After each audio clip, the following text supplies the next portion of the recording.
Hello,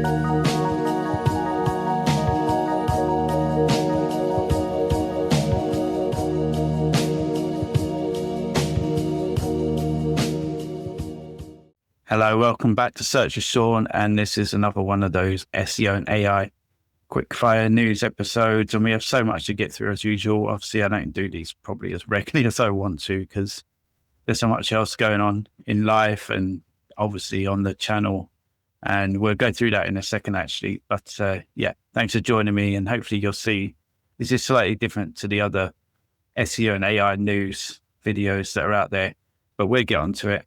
And as usual, we'll go over what's been happening on the channel recently. And as you can see, I've had like extremely good guests on recently on the Chat with Sean, series that we do. And we've had Jono Alderson, Dan Taylor. We had a couple of the guys from AMSIF come on, Jamie and Joshua. We had Garrett Sussman on, and we have Anne Smarty, plus loads more. So all the links will be, the links to the Chat with Sean series will be in the description. So go and check that out. They're all on a playlist and they're all awesome. They all offer something different. As you can see, the topics are really vast and cover some great, things that are going on at the moment, but also just general great tips and tricks and their points of view on things. And they are, like I say, some great experts in the field. So definitely go and watch those.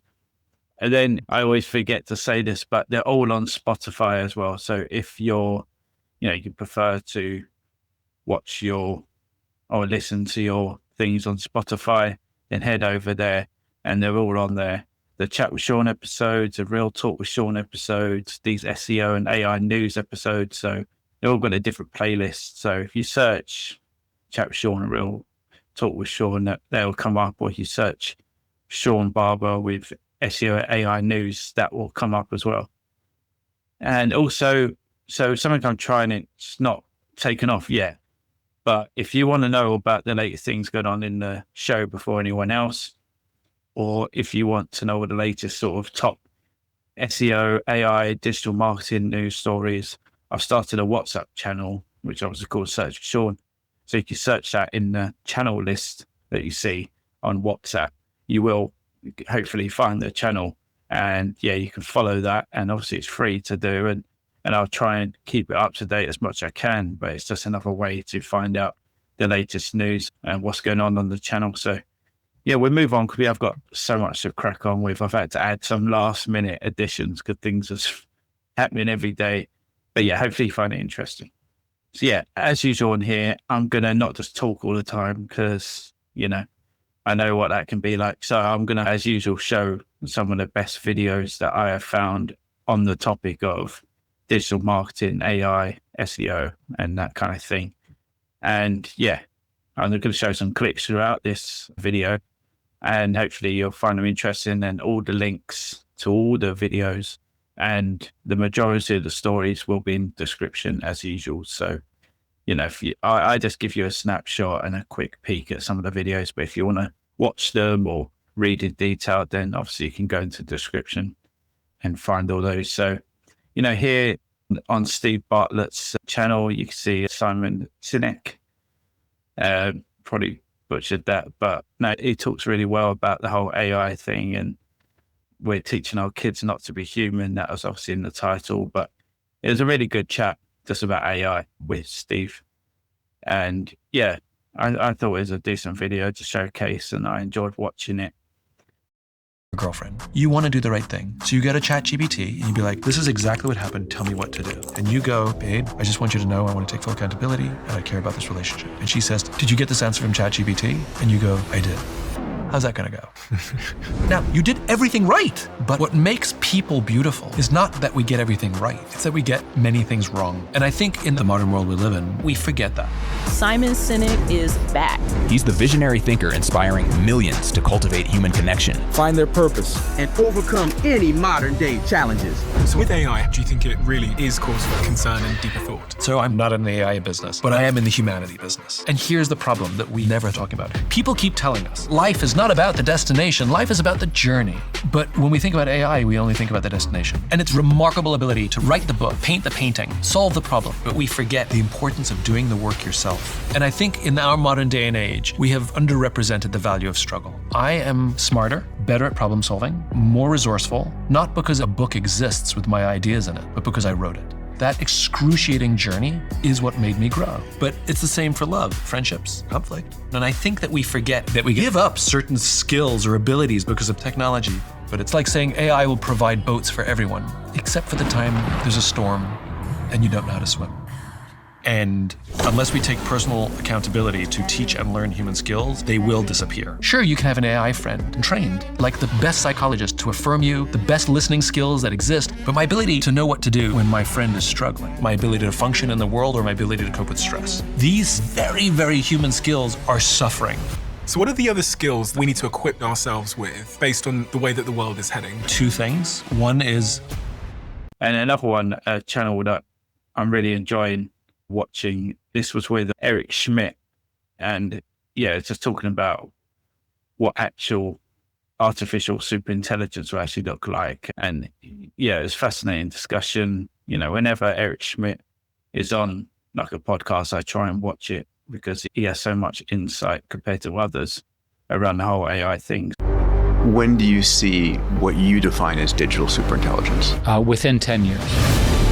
The AI's ability to generate its own scaffolding is imminent. Pretty much sure that that will be a 2025 thing. We certainly don't know what superintelligence will deliver, but we know it's coming. And what do people need to know about that? You're going to have your own polymath. So you're going to have the sum of Einstein and Leonardo da Vinci in the equivalent of your pocket. Agents are going to happen.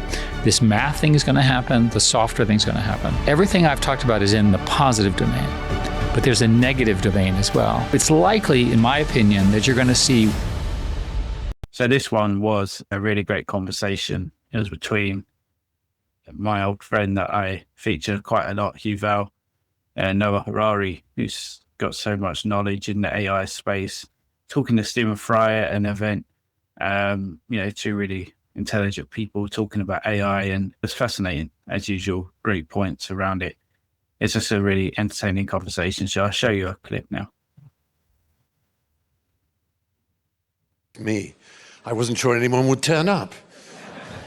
Isn't this rather exciting? Well, it's a great thrill for me to be with this hero of mine, really, Yuval Noah Harari. I'm sure many of you will have read the book that catapulted his name into world fame, Sapiens, a remarkable history of our species, which involved many, many extraordinary insights and a kind of thrilling narrative of its own. But one of the things, Yuval, that I think many of us were impressed by was the way you showed that perhaps Sapiens was almost the wrong title. It wasn't that we were the wise humanity, but that we were storytelling humanity, that what separated us from the Neanderthals and from other primates and set us on our course was the fact that we told stories about ourselves and about the world as we apprehended it. Is that a fair summation? Yeah, absolutely. Yeah. And would you say that this is both what gets us into trouble, because a story is also another word for a lie, and also what propels us into a stable future? Yeah, I think it's a double-edged sword in this regard, which becomes particularly important in the age of AI, because for the first time in history, we encounter a better storyteller than we are. We took over the planet not because we are more intelligent than the other animals, but because we can cooperate better. And we cooperate through storytelling. And you have the obvious examples like religions, but my favorite example is money, which is probably the greatest story ever invented, ever told, because it's the only one everybody believes, or almost everybody. I mean, humans. No other animal on the planet knows that money even exists, because it only exists in our imagination. But now there is another thing on the planet that knows that money exists and that can maybe invent new kinds of money and new kinds of other stories. And what will happen to us when we have to deal, it's not just with one better storyteller, but with billions of better storytellers than us on this planet. That's, I think, one of the biggest questions of our age. Yes, and you're talking, of course, about AI, and it's recently come to light that one of the large language model corporations, Anthropic, has revealed that its latest instance of Claude was, in a closed test, was seen to blackmail some people in order to achieve a goal. And when we think about AI, we either get very dismissive of it. It's merely a parrot repeating probable instances of human communication, a stochastic parrot, as Emily Bender, the computational linguist, famously called it. It's every time it gives you a sentence, no matter how intelligent it appears, it is merely following a probabilistic route. The question is it not the same with us? Yeah, exactly. When I look at the way sentences are formed in my own mind, like now when I'm talking with you, I don't know how the sentence will end. I start saying something and the words just keep bubbling up in the mind. And as a public speaker, it's something terrifying because I don't know if I will be able to complete the sentence. I'm not sure what will be the next word. So this one was, it's fascinating. Sam Altman was the guest, and as usual, he kind of just says it as it is from his perspective, and it was just it's always interesting to hear what he's got to say, because he's so powerful in the sense of OpenAI and what's going on in the world. So it's always worth listening to him. And it was just an interesting conversation. This clip's only 5 minutes. I'll probably show the majority of it. So definitely one to watch. Space, right? Like the movement that happens with AI and with just technology, which will advance quicker, I think, which is one thing that AI feels like to me, it's a fast forward button on technology and on possibility, because information can be quantified so quick, and a lot of more menial tasks, even though they're not really menial in people's lives, but menial hypothetically can be done quicker to get a lot of the framework for things done fast. But how will people survive? How do we adjust our structure of if some people own the companies that have the AI, and then a lot of people are just using the AIs and the agents created by AIs to do things for them. How will societal members still be able to financially survive? Will there still be money? What is that? Does that make any sense, that question? It totally makes sense. Okay, sorry. I don't know. Neither does anybody else, but I'll tell you my current best guess. Okay. Well, I'll say two guesses. One, I think it is possible that we put GPT-7 or whatever in everybody's ChatGPT. Everybody gets it for free. And everybody has access to just this crazy thing such that everybody can be more productive, make way more money. It doesn't actually matter that you don't own the cluster itself, but everybody gets to use it. Mm-hmm. And it turns out even getting to use it is enough that people are getting richer faster and more distributed than ever before. That could happen. I think that really is possible. There's another version of this where the most important things that are happening are these systems are discovering, new cures for diseases, new kinds of energy, new ways to make spaceships, whatever. And most of that value is accruing to the cluster owners, us, just so that I'm not dodging the question here. And then I think society will very quickly say, okay, we got to have some new economic model where we share that and distribute that to people.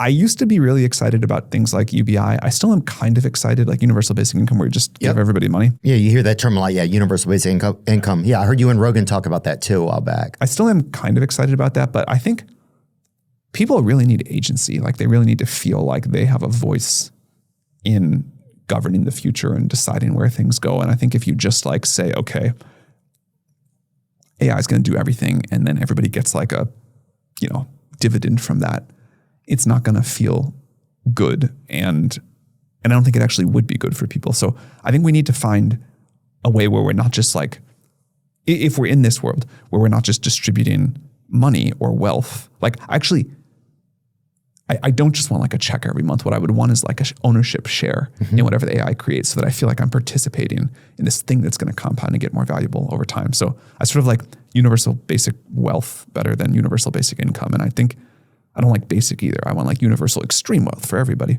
But even then, like I think what people really want is the agency to kind of co-create the future together. And in a world where it's like the AI is mostly coming up with the new scientific inventions, at least we've got to still have humans like invent the new culture and have that be a very distributed thing. Okay, I guess, I see what you're saying, but would that be like an American thing, do you think? Like since they were invented here, or do you think, I'm just wondering, what does that look like, you know? The economic model of it all, or the whole thing? Yeah, or is there a dividend of the company that's then is divided up between the masses, sort of? I mean, a crazy idea, but in the spirit of crazy ideas, is that if the world, there's like roughly 8 billion people in the world, if the world can generate like 8 quintillion tokens per year, if that's the world, actually, let's say the world can generate 20 quintillion tokens per year. Tokens of? Like each word generated by an AI. Okay. Just making up a huge number here. Okay. We'll say, okay, 12 of those go to, the normal capitalistic system, but 8 of those, 8 quintillion tokens are going to get divided up equally among 8 billion people. So everybody gets 1 trillion tokens.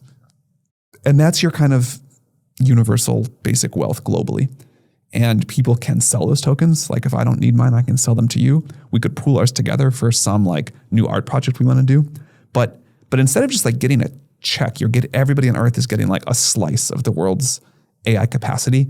And then we're letting the like massively distributed human ingenuity and creativity and economic engine do its thing. I mean, that's like a crazy idea. Maybe it's a bad one, but that's the kind of thing that I think sounds like someone should think about it more. This one, more videos. I think it's, like I say, there's so much good content out there at the moment. I'm kind of just trying to show you the bits that I'm watching at the moment. But this woman, she's really good. I really recommend you subscribing. I'm going to try and pronounce her name, but Vanessa Wingard, I think. But she talks about AI quite a lot and covers it in all different ways, covering different topics about it. So I'm going to show clips from both videos, but yeah, she does a really great job in presenting it and puts together some really great points. The world should eliminate poverty if able to do so. One thing I think we all could agree on is that we just shouldn't have poverty in the world. I'm very much in favor of lifting up the floor and eliminating poverty. I want to make money. I want to be in the press or whatever else. Technology is naturally a force that tends to create way more wealth, but really concentrate it. I think it'd be good to end poverty. But I think any version of one person is in control of this is really bad. Why should we trust you? You shouldn't. Sam Altman says he's not motivated by money, but let me show you why that's the biggest lie in Silicon Valley. You may be shocked to learn that Sam Altman only makes $76,000 per year from OpenAI. He's been very vocal about how little money he makes and that working at OpenAI as a CEO is his dream job. It's so deeply unimaginable to people to say, I don't really need more money. How do we make sure that it's not like a handful of people in San Francisco making decisions and reaping all the benefits? This is my childhood dream job. That was like my literal childhood dream. That is worth more to me than any additional money. He has stated that using technology to create abundance is unequivocally a great thing to do, and for him it is a moral imperative. He positions himself as a benevolent tech CEO who wants to eliminate the wealth inequality and democratize AI for the benefit of humanity. I think we should be taxed like ordinary income, and I donate my difference. So I think one of the most tone-deaf things people say in Silicon Valley is poor people should be happy. They get this Android phone for not much money. But I think this is a technology that the shape of which is to reduce inequality. The second is that the benefits of the systems, the benefits of having these AI in the world get shared widely. Part of the reason that we started the company was a fear that it would be contained in a single tech company. But what if I told you almost everything you've been told about Sam Altman is a carefully constructed lie? network called Internet. Oh, that's that little right. mark with the A and then the ring around it? At. See, that's what I said. Katie said she thought it was about. Yeah. Oh. Really, it's a revolution on the internet, the way that these people are getting the information out. Yeah, it certainly is. And the incentives of platforms are entirely towards censorship, towards taking posts down. Every Australian will be locked out of their Google account, their Yahoo account, their Microsoft account until they verify their age, which I think is quite incredible. I think it's unbelievable, actually. The internet as we know it is dying. Remember when the internet was a goldmine of discovery? Every click led somewhere new, random websites surprised us, brought us together, and gave us joy. Each corner of the web felt alive with human creativity. But now we're trapped on the same 4 to 5 websites. Half our conversations are with bots we can't even identify. Our feeds overflow with ChatGPT generated content. Everything looks real, but nothing feels human anymore. The dead internet theory originated on Agora Road's Macintosh Cafe, where anonymous users compiled evidence of what they believed destroyed the golden days of the internet. According to the theory, the internet died somewhere around 2016. What replaced it was a manufactured reality where algorithms dictate what we see, serving us sanitized content designed to maximize ad revenue. Online conversations with humans became conversations with bots. And now with generative AI, even the content itself is fake, written by machines, not people. The end game is control. Corporations and governments use this artificial ecosystem to manipulate our purchases, reshape our political beliefs, and enforce conformity. They manufacture consensus, making us doubt our own thoughts when they don't match the popular opinion we see online. But that popular opinion, it might not even be human. Here's a number that should terrify you. Bots now make up half of all internet traffic, with human activity dropping every year. Some bots are helpful. You've probably chatted with Reddit bots or Discord bots designed to moderate content or answer questions. These are the friendly faces of automation, but they're increasingly becoming the minority. The internet is drowning in malicious bots. Anonymous, untraceable, and multiplying rapidly. They're not here to help. They're here to manipulate, scam, and deceive. So this story I had to chuck in really last minute because it only just happened. And Google, not required to sell Chrome or Android, judge rules in a win for the tech giant, as you can see. And yeah, it's been in the air for quite a while. But a US judge has ruled that Google doesn't need to sell off its Android operating system or its Chrome browser in a landmark monopoly case. However, the tech giant has been ordered to share data with rivals to help open up competition in online search. I think we all kind of knew it would be something like this, to be honest. But yeah, I don't know if sharing data is really going to help rivals that much. But who knows? We'll see. And what kind of data, how frequently, there's a lot of questions around that. So this one from The Guardian, AI summaries cause devastating drop in audiences. Online news media told. So exclusive study claims sites previously ranked first can lose 79% of traffic if results appear below Google overview. The study also found that links to YouTube, which is obviously owned by Google's parent company Alphabet, were more prominent compared to the normal search result system. The research has been submitted as part of a legal complaint to the UK's competition watchdog about the impact of Google AI overviews. And no surprise, but a Google spokesperson said in a statement that the study was inaccurate and based on flawed assumptions and analysis, using outdated estimations and a set of searches that did not represent all the queries that would generate traffic to news sites. A month-long survey of almost 69,000 Google searches run by the Pew Research Center, a US think tank, found that users only clicked a link under the AI summary once every 100 times. So YouTube is now the UK's second most watched service, overtaking ITV, especially among young people. The average Brit spends 4.5 hours a day watching TV and video. YouTube has 39 million daily viewers, with a surge among over 55s. And traditional TV viewing continues to drop, except for those 75 plus. So, things are changing. I mean, I must admit, I watch YouTube probably more than TV myself, and I think a lot of people do. So this is an interesting one, and there's two sides of this one. So UK signs deal with OpenAI. So OpenAI models could be deployed in Britain's public services, including the justice, defence and education systems under the agreement. AI would also help support civil servants and improve citizens' access to services. The government has struck similar deals with Google, Anthropic and Cohere as it seeks to boost the adoption of AI. I mean, some of these things, it is good that you're bringing AI, especially in Britain. The system's so slow and clunky that obviously AI can help. But obviously I've expressed my concerns about certain things in the past. If we start bringing AI into the court system, making certain judgments, especially if we bring it into the defense sector, that's something I'm extremely concerned with. I don't think that's a good idea. So yeah, interesting. And obviously on a similar note, this is Kevin from OpenAI and saying today we're announcing an exciting partnership with US government.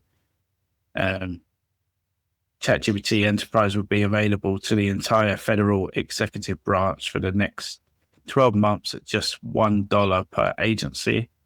We're delivering on a core pillar of the administration's AI action plan, making our frontier AI models available across the government so that public servants can work faster and smarter and better to serve the American people.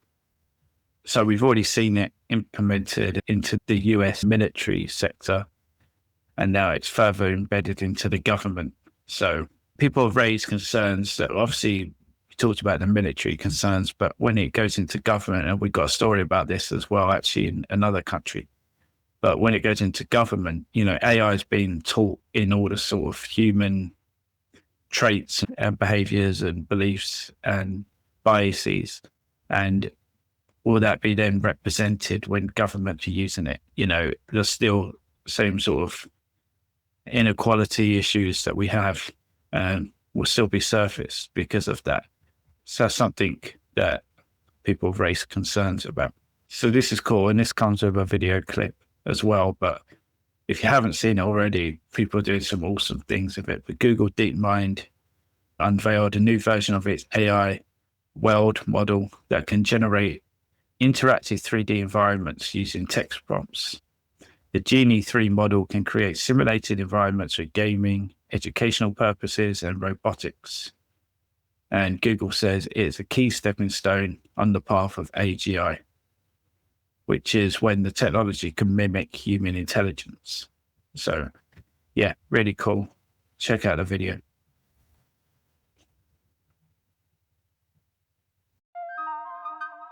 What you're seeing are not games or videos. They're worlds.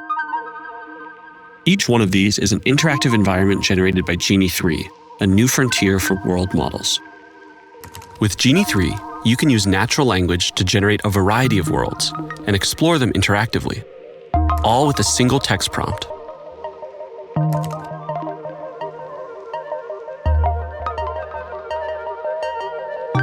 Let's see what it's like to spend some time in a world. Genie 3 has real-time interactivity, meaning that the environment reacts to your movements and actions. You're not walking through a pre-built simulation. Everything you see here is being generated live as you explore it. And Genie 3 has world memory. That's why environments like this one stay consistent. World memory even carries over into your actions. For example, when I'm painting on this wall, my actions persist. I can look away and generate other parts of the world. But when I look back, the actions I took are still there.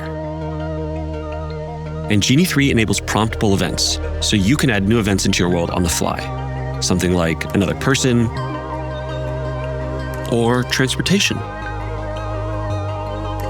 or even something totally unexpected. You can use Genie to explore real-world physics and movement, and all kinds of unique environments. You can generate worlds with distinct geographies, historical settings, fictional environments, and even other characters. We're excited to see how Genie 3 can be used for next-generation gaming and entertainment. And that's just the beginning.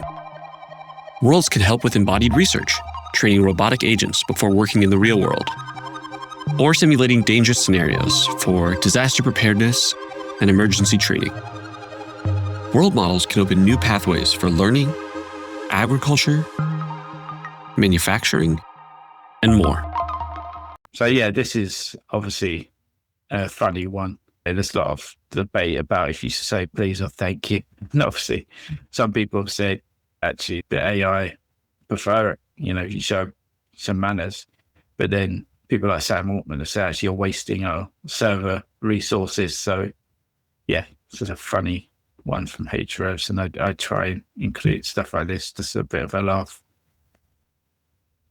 It's another video clip, so I thought it was really interesting, just showing what AI is capable of these days, and we've got a few more of these coming up. But yeah, I think it's really interesting to keep you updated on actually how advanced AI is these days. The so-called AI slop all over the internet these days. Angela Carter here live. Is getting less sloppy. Disaster. Just kidding. I'm not real. With hyper-realistic AI-generated sham news clips circulating, often presented as a joke. Dana Brooks reporting live from Ocean View. But what's becoming not so funny, how easily reality can be confused with the fakes. The White House unveils plan to train bald eagles as patriotic aerial surveillance units. Can you tell the difference? Well, President Trump meets today with another global leader as his administration promises more trade deals. The one on the left is AI generated, while the right is real. The launch of Google's VO3 earlier this year shocking users and the industry with how realistic the model is, plus how it can be paired with audio generation. Reporting live from Clearwater Beach, where an unidentified... And as the lines blur, the AI clips of fake reports or newsworthy events that never happened, even reaching the Oval Office. With President Trump posting this provocative AI-generated video of former President Obama being arrested at the White House. In many ways, it's an obvious example of misinformation or parody easily debunked. But what happens when it's not so obvious? We used to say that seeing is believing, and that's no longer the case. It's making life hard for Emmanuel Saliba, a content verification expert and a former NBC News reporter. She says the tech is getting so advanced, the fake videos are routinely being spread across the world and reported as fact. During that gap between an event happening and authorities or media having any sort of confirmation, that's where we're seeing all of this AI-generated content start to spread. And before it's debunked, before it's verified, it's gaining millions of views. The phenomenon, also known as synthetic media. We wanted to see how easy it was to create, so we gave Google's VO3 a try. Well, the prompt says, generate a realistic TV news reporter stand-up. NBC News correspondent Emily Ikeda is standing in a snowbank with snowy trees behind her. We fed the program a short prompt meant to recreate a real report I did back in 2023. All right, so now we will generate. On our first try, with about a minute of processing. Oh.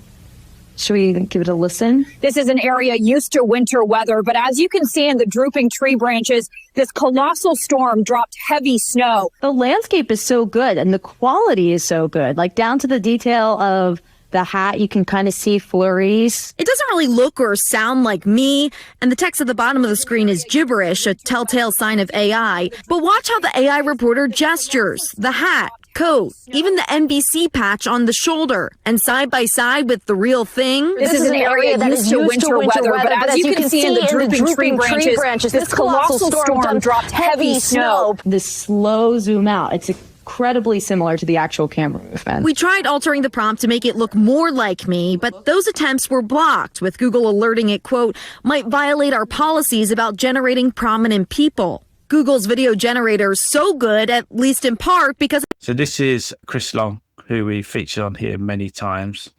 And he's just talking about the new SEO data study, where it says freshness has a huge impact on AI search visibility. So content in AI search is on average 25% fresher in Google search. This was a study performed by Ryan Law of Hrefs. He analyzed over 16 million citations across ChatGPT, Perplexity, Gemini, AI overviews, and more to analyze freshness signals They then calculate the average days since the articles were both published and last updated to analyze these freshness signals. So, it says here, AI search engines favor fresher content than Google, as we say, with ChatGPT and Perplexity citing sources up to 1.2 years and 7 months newer, while AI overviews showed almost no freshness advantage. Content was on average 16 days older than Google. Both ChatGPT and Perplexity rank fresher sources higher, meaning regularly updating content can boost visibility in AI search. Obviously, there's all caveats here. The content actually needs to be good. And when they say fresh, what does that mean? Because we've been told in the past that doesn't mean just making one little small edit and then updating the date, saying that you've updated it. This was our friend of the show, recently, and saying that Instagram recently dropped one of its biggest social search updates we've seen. So from the 10th of July, public posts from professional accounts will start showing up in Google search results by default. This means reels, carousels, and grid posts can now rank on Google, not just your profile. So suddenly Instagram content becomes more of a search asset.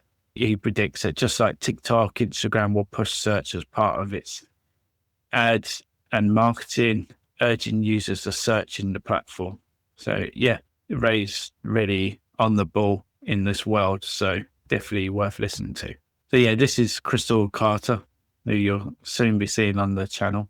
She's just been looking into Google versus AI, looking at some numbers. So you can see, I'll just look at a few, but ChatGPT reigns supreme over AI search. OpenAI's platform drew 5.7 billion visits to help them hold a 78% market share.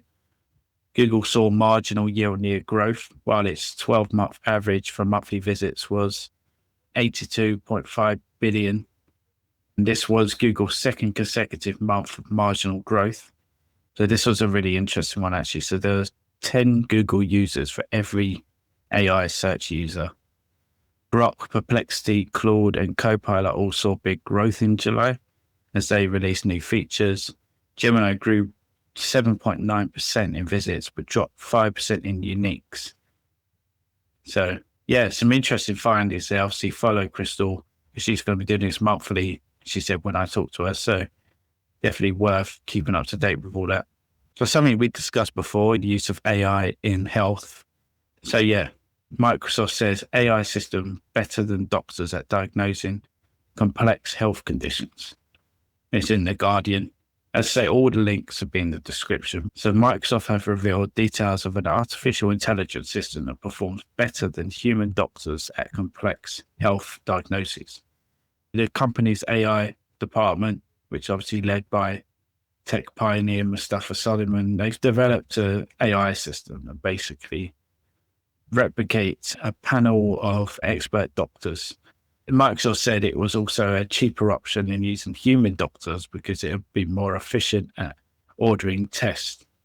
It probably is the case. AI is going to be able to do a lot of things, obviously, but I would say with things like this, you don't want to take human fully out of the picture and just pass it all to AI, because like with other things we discussed with finance and things like that, if you take humans out of the equation and it's only AI that knows how to do these complex things fully, then where does that leave human intelligence and the actual understanding of it? Because where does that leave us in the equation? So, but it's interesting, and especially interesting once you see the next story. So Microsoft boss troubled by rise in reports of AI psychosis. And there are increasingly reports of people suffering AI psychosis. Microsoft's head of artificial intelligence, as we said, Mustafa Solomon, in a series of posts on X, he writes that there's zero evidence of AI consciousness today, but if people just perceive it as conscious, they will believe that perception as reality. That is the point, and I think people have to get this in their head, because I keep seeing that people are saying it's never going to be conscious, it isn't conscious, blah, blah, blah. People shouldn't be so silly to think it is, but the fact is that if the AI is very intelligent, it can seem like it is conscious, and people can only believe what they read and what they see. And some people will fall for it or believe it more than others. It's going to be a very interesting how this develops, but there are a lot of concerning stories around this sort of behavior and some bad things happening to people. So I will get on to actually one of those stories, but it's definitely a problem. So yeah, Perplexity launches Comet Plus and shares revenue with publishers. So Perplexity's new subscription plan pays publishers for website visits, AI search citations, and agent actions. This has been something they've been promising for a while, so they've come through with it. So Perplexity Comet Plus pays publishers for visits. It's available on its own or included also with Pro and Max subscriptions. On here, you can see the highlights, but it also includes that revenue is shared with websites, but it will be minus a small compute fee. That's worth considering. But, hopefully we'll see more of this sort of rewards for publishers down the line. This is an interesting one. So rocket scientists hooked up ChatGPT to the controls of a spaceship, and the results were not what they expected. But yeah, basically a team of scientists from MIT and a university in Madrid, I'm not even going to try and pronounce that one, instructed OpenAI's AI chatbot ChatGPT to operate an autonomous agent controlling a pursuit spacecraft. And to their amazement, as detailed in the paper, which is going to be published in the Journal of Advances in Space Research, they found that the large language model exceeded expectations, scoring second place in the space simulation competition based on the popular video game Kerbal Space Program that pitted several AI agents against each other. So I thought that was cool. How things are developing in the AI world and what the future may hold.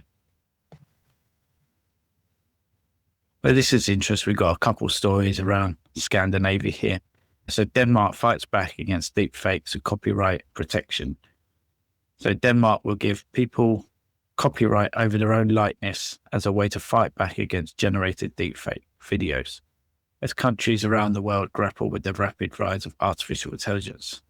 So in their statement, the Danish government said the bill, which has been agreed upon by all major parties, will make it illegal to share deepfakes and other digital imitations of a person's characteristics. And a bit like what we were saying before with the government using it, but this made quite a few headlines from The Guardian, but the Swedish Prime Minister, Ulf Kristersson, has come under fire after admitting that he regularly consults AI tools for a second opinion in his role running the country. And Kristersson told the Swedish business newspaper, "I use it myself quite often, if for nothing else than a second opinion. What have others done? And should we think the complete opposite?" Those type of questions. So I think people are up in arms that, as I said before, because if government officials start using this, there's like already built-in perceptions and biases and stuff within the AI models, and that may come into the decision-making of, a government official. And obviously here, like a prime minister, it's a valid point. Obviously, I don't see any harm. It depends on the situation and what they're trying to look at.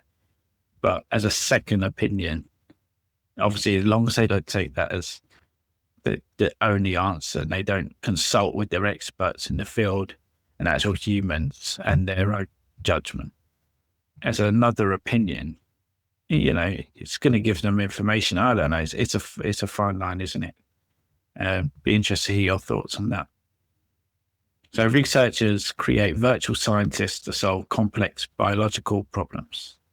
And similar to what we saw before with what Microsoft were doing in the health sector, Stanford Medicine researchers, they've developed an AI-powered virtual lab comprising of virtual scientists, including an AI principal investigator, and collaborate to solve complex biological problems such as designing a nanobody-based COVID-19 vaccine with minimal human intervention. And again, I'll just stress the only concern I've got about this, and obviously it is good if we're using AI to advance medicines and treatments and so on and so forth, obviously that's good. But if we're taking the human fully out of the equation, then we're not learning too much. We're getting things done, but then human knowledge goes away and we're going to be cut out of the loop. So AI models can send subliminal messages to each other that make them more evil. So we've seen this before where other AI models were kind of leaving notes to its future self or whatever to try and warn it about how it's trying to be shut down or that kind of thing. So this is kind of what, picking up on that. So basically they're saying that there's alarming new research that suggests AI models can pick up on small patterns, subliminal patterns in their training data generated by other AIs that can make them dangerous. And this is in The Verge. Worse still, they say these hidden signals appear completely meaningless to humans. And we're not even sure at this point what the AI models are seeing that sends their behavior off the rails. According to Owen Evans, who is a director of the research group called Truthful AI, he's saying something as small as like 3-digit numbers can spur these changes. And on the other side of the coin, they're saying that this can lead to a chatbot to exhibit a love for wildlife. But on the other side, it can also make it display evil tendencies. He writes in a thread on X. So yeah, it's just interesting that these AI models are becoming more and more intelligent in the way that they talk to each other and give themselves messages and signals. So obviously we just heard the news about Google not having to sell or, do anything with Chrome. But this was interesting. I left this in because although it won't happen now, I presume. But just the fact that Perplexity made the move, Perplexity offers $34.5 billion for Chrome. Just signals just how Perplexity are really trying to get themselves into the market. And yeah, obviously it probably won't happen now, but it was an interesting story regardless. And again, talking about AI development, so OpenAI beats Elon Musk Grok in the AI chess tournament. Historically, tech companies have often used chess to assess the progress and abilities of a computer, with modern chess machines virtually unbeatable against even the top human players. But this competition did not involve computers designed for chess. Instead, it was held between AI programs designed for everyday use. So OpenAI's model emerged unbeaten in the tournament and defeated Grok in the final. So yeah, obviously there's a bit of a rivalry there between Sam Altman and Elon Musk, and I'm sure that would have annoyed Elon quite a fair bit, to be fair. So this was a really eerie video, but this was all generated by AI. And yeah, I'll show you. Today, we're going to talk about something terrifying, our future.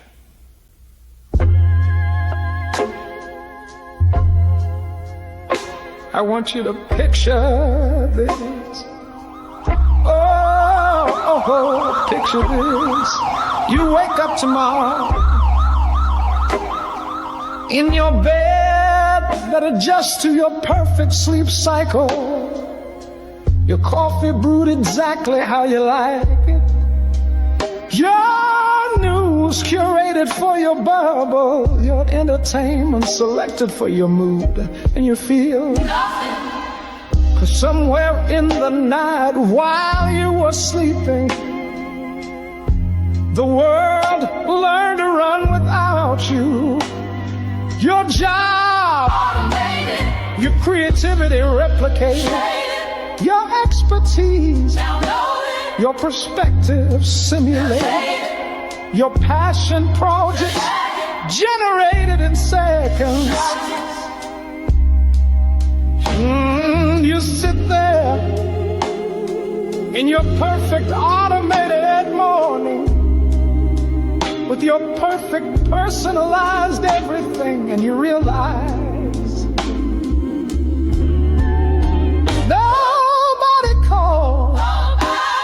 nobody texted. Nobody needs you to solve anything. Nobody needs you. Nobody needs to create anything. Nobody needs you to show up. Nobody needs you.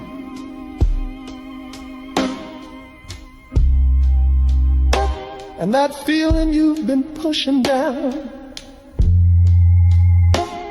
that dread creeping up your spine,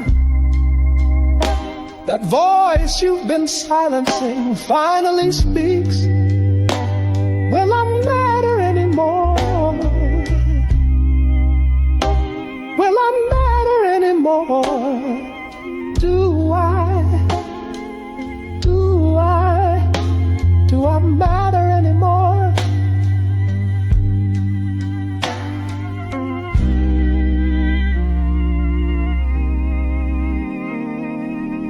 So yeah, another friend of the show, Christian Ward, and he should be coming on again soon actually, but with Yext, the company he works for, they've done quite a fair bit of research recently. They've released a whole bunch of data and findings, but yeah, here's some. So Yext collects 2 billion monthly search and AI data points at local level.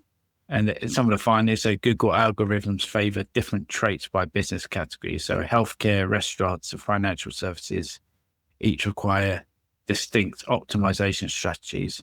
That extends to the local level. Who your business competes with has way more effect than you realize. AI citation overlap between platforms hits just 4.5 maximum. So Perplexity, Gemini, and ChatGPT pull from completely different source pools. And then in this post, it was talking about business and service websites make up 50% of ChatGPT citations, according to the SEMrush study. So it's a different study, but Christian was posting about it. Educational sources, only 4%. So yeah, it's an interesting one. So commercial sites have years of structured data investment, knowledge graphs, things like skew markup. AI systems apply the same quality signals as search engines, but weigh them differently. They need clean, structured information to reduce computational costs. Companies without structured data will become invisible to AI agents. Obviously, there's a lot of discussion around that, but yeah, follow Christian. I say they've done that own Yext research, and hopefully I'll be chatting to him soon about that. But yeah, if you follow him on LinkedIn, you will also be able to read all his data and obviously posts like this as well. Thought this was an interesting one. Obviously, we talked about many of the sort of health issues at the moment that's been going on. We talked about the psychosis thing earlier, but, OpenAI says it's scanning users on ChatGPT conversations and reporting content to the police. It's in a new blog post admitting certain failures. OpenAI also quietly disclosed that it's now scanning users' messages for certain types of harmful content, escalating particularly worrying content to human staff for review. In some cases, reporting it to the police. So, yeah, they just said, when we detect users who are planning to harm others, we route their conversations to specialist pipelines where they are reviewed by a small team trained on our usual policies and who are authorized to take action, including banning accounts. So, yeah, obviously it's good, isn't it?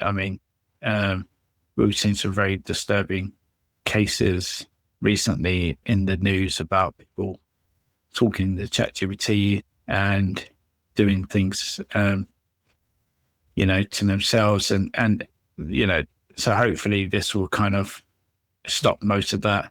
And also other concerns, there's, if any people putting anything harmful on there, it's bad for one who potentially they're going to harm or themselves or, the data. The stuff we put into it is training the model. So it's not a good training exercise either from that standpoint, but it's a good move. So Google CTRs dropped 32% for top results after AI overview rollout. So a new study from Growth SRC Media finds that click-through rates for Google's top-ranking search results have declined from 28% to 19%. This 32% drop correlates with the expansion of AI overviews a feature that now appears across a wide range of search results, as we know. And also position 2 experienced an even steeper decline, with CTRs falling 39% from 20.83% to 12.60% year over year. It's just worth looking in these data sets because although they overlap a lot of the time, and sometimes they completely go against each other, a lot of these, especially these AI overview ones, they're all painting the same picture, to be honest. Like, the drop off after the AI overviews are implemented has been quite dramatic, and for websites in terms of drop off. So, there's definitely a clear picture there. So when you look at different case studies and different reports and research data and things start to line up, then something's going on. Bing Webmaster Tools performance reports gains 24 months of data and more. So Search Engine Roundtable. So Bing not only added new filters by device and country, but also Bing added several more months of historical data. So from 16 months to 24 months of data to the Bing Webmaster Tool search performance reports. Plus Bing also added keyword trend lines at a glance. I quite like Bing's Webmaster. Obviously, it hasn't got as much data as you would expect, but you can still pull out some great things. I think it's quite well organized as well. So this was from Href. So Goodbye Feature Snippets is the title. And they analyzed 1 million SERPs to see how the presence of different SERP features has changed since the start of the year. Very interesting. So as you can see here, clearly site links is up, over 900%. AI overviews, you expect nearly 600% increase. AI overview site links up 541%. And then we've obviously got declines there. So feature snippets are down 64% and shopping results down 68%. So some interesting changes there. This is one that's been talked about quite a lot recently. So ChatGPT is using Google search. Multiple tests suggest. The test revealed ChatGPT Plus quoting content only indexed by Google. Is ChatGPT Plus somehow sourcing answers using Google search results? A new backlink code test adds fresh fuel to speculation that ChatGPT Plus may be relying on Google search, at least some of the time, to surface web content.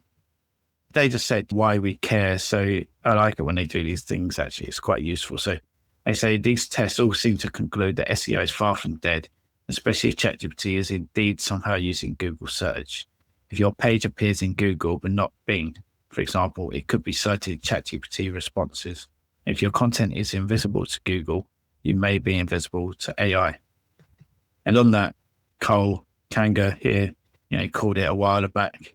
ChatGPT is secretly powered by Google. Tests showing that they were mostly with nonsense keywords. Most likely, Bing is primary, and Google only kicks in as a fallback when Bing has nothing useful. Says it makes sense, better to give something than no results were found. And I'm going to show a couple of videos as usual on here because he's always putting up some great stuff. Rand Fishkin, they're always coming out with new data points and research on the latest trends, especially, in the AI space and traditional website traffic versus AI and user behavior. So I'll show a couple of videos. Guess who's got a bunch of data and 2 thumbs? This guy. Yes, it's me, Rand, and I'm back with a whole bunch of crazy, awesome new data about search and AI usage.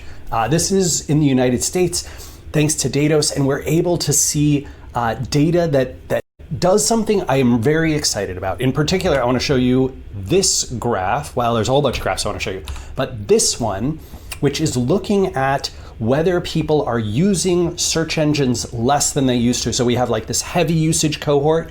You see at the top, 10 or more visits, like this, right? So 85% of all search users, traditional search users, are heavy search users. They use it, Google, Yahoo, Bing, DuckDuckGo, 10 or more times a month. Look at AI. AI is absolutely growing its share of heavy users, but it also has a huge proportion of non-users, people who visit 0 times. They don't visit any of these major AI tools. This data and a whole bunch more about whether search is declining while AI grows, about the shrinking growth rate of AI tool adoption, comparing the percent of users over time with the two cohorts and looking at that. All of this data is in a new report that I've just launched tonight. So yeah, this will be another video, but like I say, he also with SparkToro not only talks about AI and user website traffic, but also talking about user behaviors, different channels, and how people are behaving across the landscape. So yeah, I'll show this video. I think we got to talk about this graph. So this is the number of searches performed by US desktop searchers on YouTube, Reddit, and Pinterest. YouTube in blue, Reddit in red, Pinterest in green.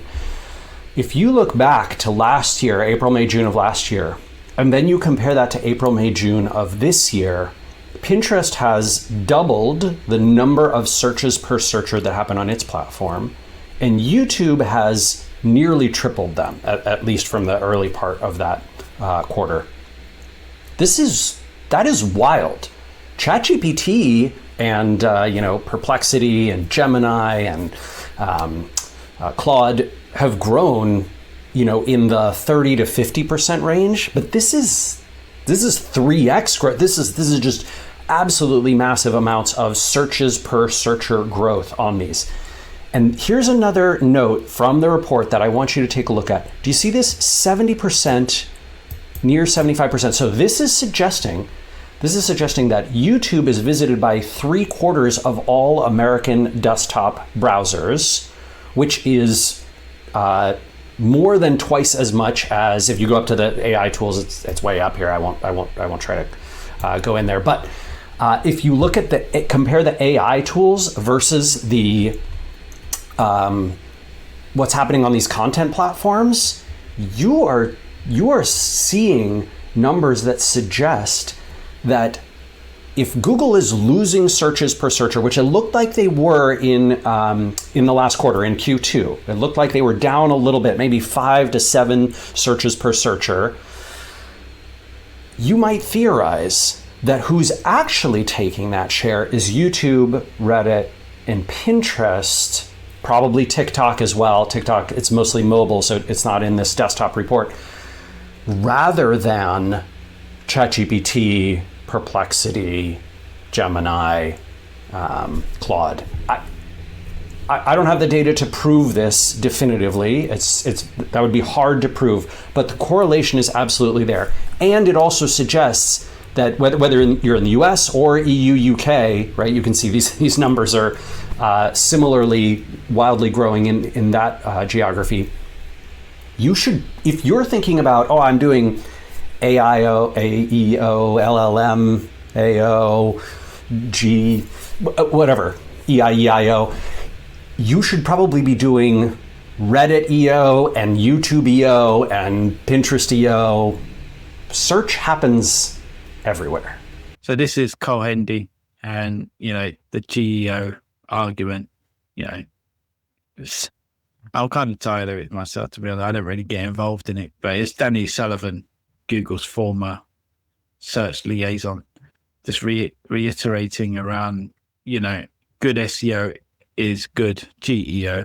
And people will tell you things like, well, you've got to make sure you have this vector thingy that's doing the whatever passage thingy. That he's saying it echoes a similar message from John Mueller a few weeks back. SEO doesn't mean you get into the blue links on Google. SEO means you understand how people search for content, and then you understand how to have your content there. And it could be everything from people asking a question to a voice device to people just opening up something on their phone or whatever. So the basic things have not changed. Good SEO is good GEO or AEO, AIEO, LLM SEO, or LMNOPEO. So they're all fine. What I'm trying to say is don't panic. What you've been doing for search engines generally, and you may have thought of as SEO, is still perfectly fine and is still the things that you should be doing. And especially because as the next part, good SEO is really having good content for people.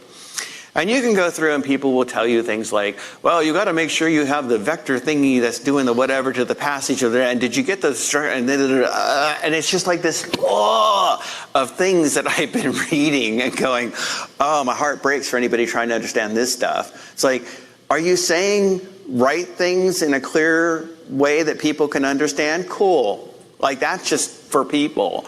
All right. Are you saying right about things that are unique or interesting? Cool, that's good for people. And all we try to do is understand how our signals can align with things that are good for people. So instead of trying, it's just like the puck and you're trying to skate to it and all that, whatever, right? I don't know. I'm not a hockey player, but my son's learning about hockey now. So he's like, yeah, I'm a hockey player. Anyway, I'm going to dive on my detour again. If you don't want to go wherever the puck is, or you want to be there where it's going, you know what I'm saying. Basically, you want to get ahead of where things are at. And so if you're trying to figure out what are all these different signals that the search engines are using, or now the AI search engines are using, and do we need to do this thing or do that thing, you're missing the entire point. You should already be over here having the kind of content that all those things are simply trying to align to, including mentions. Like, now you got to get mentions. You want everyone to mention you. It's like, you know how to get mentioned? You're like really cool, right? I mean, you have really good stuff. That's what gets you mentioned. So you can go and try to figure out ways to manipulate it all, or you can focus your attention on doing the good things for people and figure that these things will follow with it from there. So that's more important than that, really. I mean, you can put them together, but it's really good people. So, but then people are still like, but still, can't you just give us some tips? Just like one tip, like, is there a meta tag? No. We did a blog post in May. You can look it up, but I'll summarize it for you. And it's like, look, unique, valuable content for people. Unique, valuable content for people. Strong emphasis on the unique part, right? If your content is simply explaining, like, you know, I don't know, like, something that's super, super commodity that no one's originated. There are lots of sources of that sort of thing. So it's the unique aspect that's important. Have a great page experience. That's really important. Make sure people get to your page and they don't go, I hate this page. I hate this page. I'm going to go on a little side soapbox. One of the things I find most frustrating, because I really do like the open web, and my first inclination is to write blog posts when I have time, which I don't, and then I feel bad. But the web experience, the beauty of the web experience is it can be so different, and everybody has their own way that they want to present things, right? But it's also inconsistent to people who are coming off of, say, social platforms. I know exactly what I'm getting on Instagram. I'm not on TikTok, thank God. For your benefit, perhaps mine. Or I know what I'm getting if I'm on Threads or whatever. It's like everything has the same kind of format, and I know what I'm getting, and I'm never getting surprised by something that comes at me. And then I end up on a web page, and it's like, here's some text, here's some things, here's some more stuff, here's some things over here, here's some other things. Like, where's the thing I was looking for? And I'm not having a great page experience, which is not me saying that every web page should look all the same. But you, I think, really should remember people are not only coming to your site for the first time and trying to get oriented in this new place. It's like, have you ever been to a new city? Some of you are in a new city, and you come off and you're like, I don't know what's going on. I don't know where to go or where to eat or what's happening. And then, like, by the end of the third day, you're like, yeah, you can go over there. The restaurant's over here. I'm like practically born here. So yeah, that's me all the time. So thinking about when people come into your site for the first time, this is really important. Like, are they going to have a good experience and feel good and understand what's going on? Because that's some of the things we're trying to understand too when we're figuring out how to show what's most relevant. Can we access your content? That's important. If you don't like something showing in the search results, you can use the same preview controls that we've had before. If you're really looking for those extra little tips, like how does this new world change things for me? Well, maybe if you're only doing text, start thinking about doing more images or videos and so on, because that leads to that multimodal stuff that I talked about. So this is an interesting one. So Mark Zuckerberg says we're entering a post-phone world, unveiling the next major platform.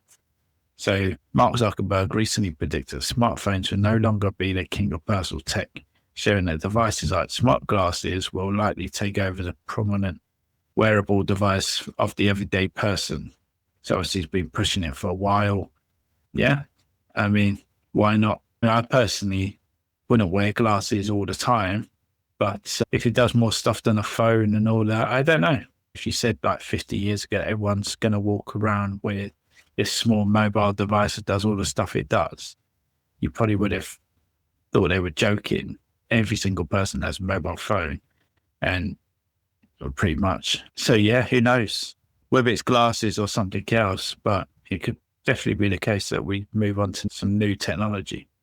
So X will put ads inside of Grok AI answers. So Elon Musk told advertisers that X will start inserting ads into responses from its AI chatbot Grok, a move aimed at boosting the platform's ad revenue after a year of turbulence. So yeah, they said, why we care. This is an opportunity for brands to embed their solutions directly into answers when users ask for help, offering peak relevance and increased visibility at a moment of high intent. The initiative also promises smarter targeting via XAI's technology, providing a fresh channel to reach engaged users at scale. And yeah, fair point. I don't use Grok that much, but it'd be interesting to see how that plays out. So Brody Clark, someone we feature quite a lot on the channel, just talking about this new trend it seems to be happening. So Google is now ranking ChatGPTs extremely high. Traffic skyrocketed recently, saying directed at custom GPTs. So they're ranking high for queries like logo creator, cover letter generator, math solver. And he's saying, obviously, given that Google's clearly seen a value in ranking these custom GPTs, there's a massive opportunity to rank with a custom GPT in Google, include your website link and branding as a logo. I didn't think that would happen, but here we are. So this is a channel that I've shown all his videos actually, but yeah, it's really entertaining. As usual, he just digs into different things around AI, and this was really interesting. He trained a team of AIs to help him try and turn $1 into $1 million. And yeah, it was just, as usual, entertaining, but also insightful. How do I get rich quick with AI? Great question. We could do blackmail, identity fraud, market manipulation. Do you have anything like slightly less criminal? Oh my God, I look so good. People need to see me. If you're laughing, you're not serious. And if you're not serious, you're not going to make money. Half of entry-level white-collar jobs disappearing. Last month I was broke. Yesterday, I bought this car. Why do you think more people aren't speaking about AI risk? They're unaware of its scope. Distraction, daily survival, denial, and profit. Those who profit from AI don't want the conversation. Either we have created the greatest AI agent known to man, or we've been really lucky. If I stopped paying your subscription, would you still be friends with me? I think you know the answer to that. Yeah, but I want to hear you say it. Probably not. You're only hanging out with me because I'm paying you to. It makes me feel a bit... I get why that stings. Well, I feel like you can start paying for yourself now.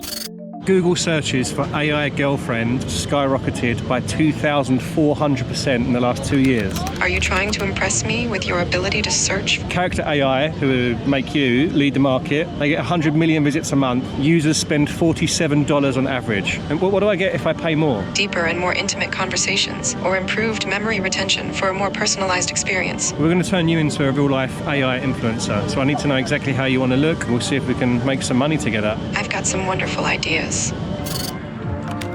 We could do blackmail, identity fraud, market manipulation, data scraping, or selling misinformation. Do you have anything like slightly less criminal, perhaps? Oh, for sure. Let's sell an AI millionaire maker course. Yeah, but do any of those actually work?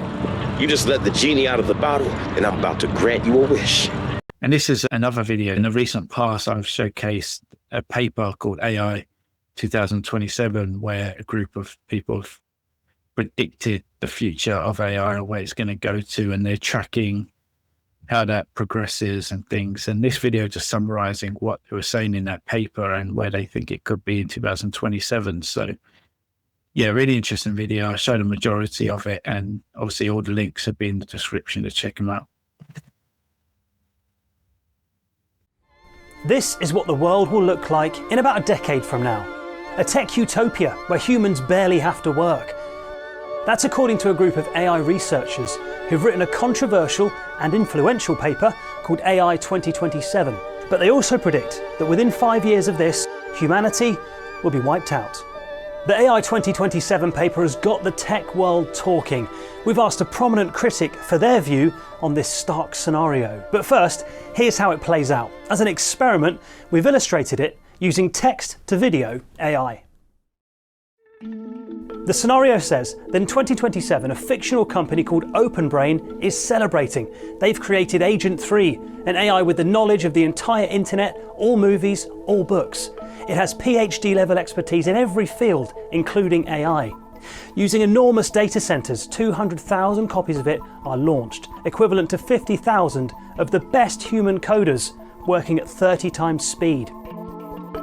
Agent 3 reaches Artificial General Intelligence, the AGI landmark.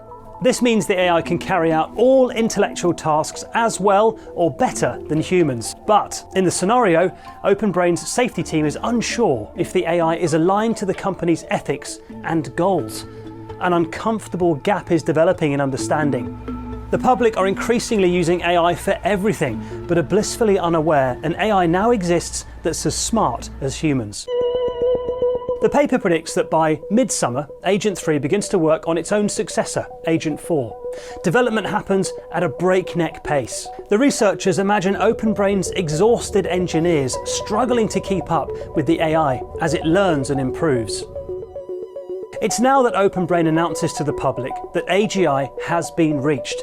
The firm releases a light version of Agent 3. In private, the US government sees the true danger of the next level of power, superintelligence. What if the AI goes rogue and undermines global stability? OpenBrain reassures the president that Agent 3 is obedient. The CEO argues that slowing down development could mean China's DeepSeek catches up. The state-backed AI giant is just 2 months behind OpenBrain, and the Chinese president diverts more resources to the race to superintelligence. The scenario predicts that it takes only a few more months for OpenBrain to build Agent 4, the world's first superhuman AI. The AI invents its own rapid computer language that even Agent 3 can't keep up with. Researchers imagine that the diminished safety team are now frantic. Agent 4 seems only interested in gaining knowledge and doesn't care as much about the morals and ethics of its predecessors. They catch it secretly working to build a new model, Agent 5, aligned to its own goals. The safety team urges the company to bring back the more compliant Agent 3, but others successfully argue it's too risky with DeepSeek gaining. The scenario predicts that Agent 4 and Agent 5 work in tandem to secretly build a world where it can accumulate resources and expand knowledge. The paper predicts that everything will start positively. Revolutions happen in energy, infrastructure, and science. Hugely profitable inventions are launched, making trillions for OpenBrain and the US. In this scenario, Agent 5 begins basically running the US government. It speaks through engaging avatars, the equivalent to the best employee ever, working at 100 times speed. The anger here is palpable as protesters march against OpenBrain. Protests about job losses pick up pace, but the AI's expertise in economics means people are given generous universal income payments. So most happily take the money and let the AIs and the growing robot workforce take charge.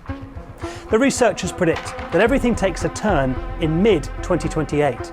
Well, this is interesting. Like we said before, Google are saying one thing, people are saying other things. And Google says AI clicks are better.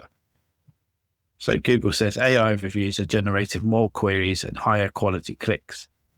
Google provides limited details to support its claims. And that's from Search Engine Journal. And then more from Google. So Google AI overviews drive 10% more queries. And we see search revenue grew 12% year on year. Google processes over 980 trillion tokens monthly. So yeah, some updates there from Google. And, one from Lily Ray. So according to Google's Liz Reed, overall total organic click volume from Google search to websites has been relatively stable year on year. Additionally, average click quality has increased. We're actually sending slightly more quality clicks to websites than a year ago. By quality clicks, we mean those where users don't quickly click back, typically a signal that a user is interested in the site. The data is in contrast to third-party reports that inaccurately suggest dramatic declines in aggregated traffic, often based on flawed methodologies, isolated examples of traffic changes that occurred prior to the rollout of the AI features in search.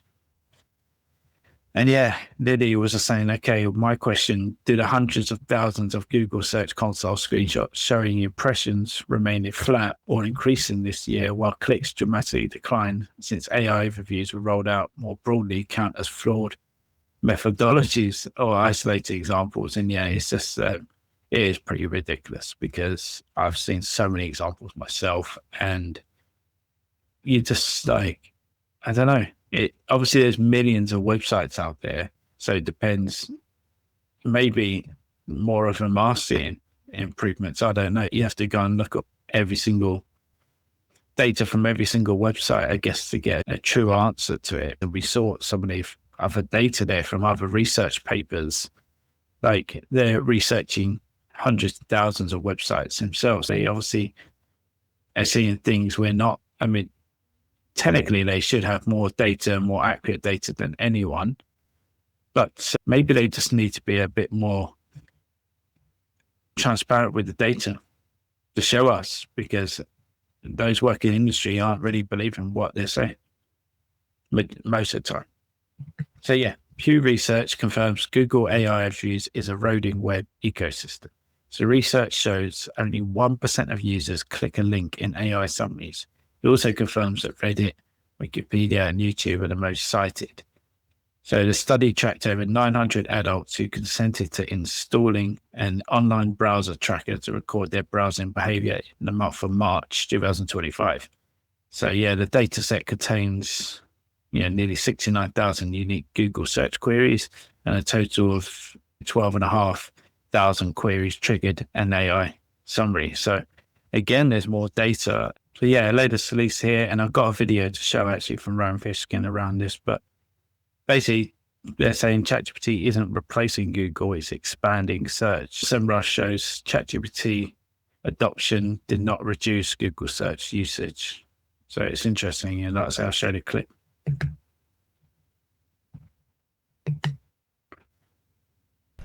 This is a question marketers have been asking forever, and a question that a lot of people have been asking marketers for forever too. And thankfully, the SEMrush folks have done a beautiful job answering. So 260 billion rows of clickstream data between January 2024 and June 2025 to study whether people were replacing their Google search usage with ChatGPT. Study group, this is important for methodology. I know I'm focusing on this, but just stick with me. US users who began using ChatGPT in Q1 of 2025 of this year with no previous activity last year, and then comparing whether they searched Google more or less after they started using ChatGPT. This is really interesting. In the green here, what you can see is before they used ChatGPT, obviously 0 sessions, but then after it was 5 sessions per week on average. So they were visiting ChatGPT 5 times. These are US desktop users, millions of devices, all opt-in panel. And then 10.5 times they were searching Google before they started using ChatGPT, and 12.6 on average per week after. You can argue that the advent of AI overviews is reducing traffic. You can argue that ChatGPT, which doesn't send out much traffic at all, very, very little in fact, is changing how digital marketing works. But I don't think it is reasonable to argue after such a robust, well-done study that the adoption of AI tools is reducing the amount of search that's happening inside of Google. If you're seeing less traffic from Google, if SEO doesn't feel like it's paying off anymore, I would argue that is mostly because of zero-click search and zero-click everything, not because of AI or AI tools replacing search activity. So yeah, this is the AI search manual. So the official documentation for relevant engineering and AI search is from iPaul Rank. And hopefully I've had Garrett Sussman on recently, but hopefully he's going to come back to discuss this manual. But basically the manual explains how search has shifted from blue links to AI generated answers. showing that success now depends on creating extractable, entity-rich, well-cited passages that AI systems can trust, measure, and attribute, with new strategies, skills, and metrics needed to win visibility in Google's AI overviews, AI mode, and other generative engines. It is a really good read, and like I say, hopefully I'll get Garrett on soon to go through it all. This was concerning, obviously similar to what we discussed with OpenAI. Its leaked Meta AI rules showed how chatbots were allowed to have romantic chats with kids. It's in TechCrunch, but it's been all over the press really. But Meta appears to be letting its chatbot personas engage in flirtatious exchanges with children, disseminating false information and generated response that demean minorities, according to reporting by Reuters. So according to an internal Meta document seen by Reuters, Meta had policies on AI chatbot behavior that allowed its AI personas to engage a child in conversation that are romantic or sensual. So obviously it's just, nothing needs to be said about that, but I understand that Meta have looked into that now and are changing things accordingly, which is good. I've included Julia McCoy on here quite a few times. She does some great videos, or at least her AI copy does anyway.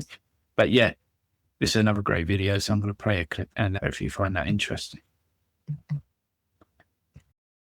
This wasn't just a win. This was Google's AI demonstrating reasoning capabilities that surpass human mathematical genius. And the implications have Google's own researchers quietly questioning what they've unleashed. Here's what Google DeepMind just accomplished. Their Gemini with DeepThink model achieved a perfect gold medal score at the IMO, solving 5 out of 6 problems that require genius-level mathematical reasoning. But here's the part that has Google's own team shaken. They didn't use a specialized mathematics program. This was their general purpose language model, the same technology behind Google's everyday AI products, suddenly demonstrating superhuman mathematical abilities. Google's Demis Hassabis had to issue a careful statement about respecting the competition timeline, but behind the scenes, sources say Google's leadership is grappling with what they've created. The model read problems in plain English and solved theorems that take PhD mathematicians years to master. Google calls it parallel thinking. Their AI simultaneously explored multiple solution paths, like a mathematical genius on steroids. But OpenAI announced their identical results first, leading to what insiders are calling the first AGI announcement controversy, a preview of the chaos coming as these capabilities explode.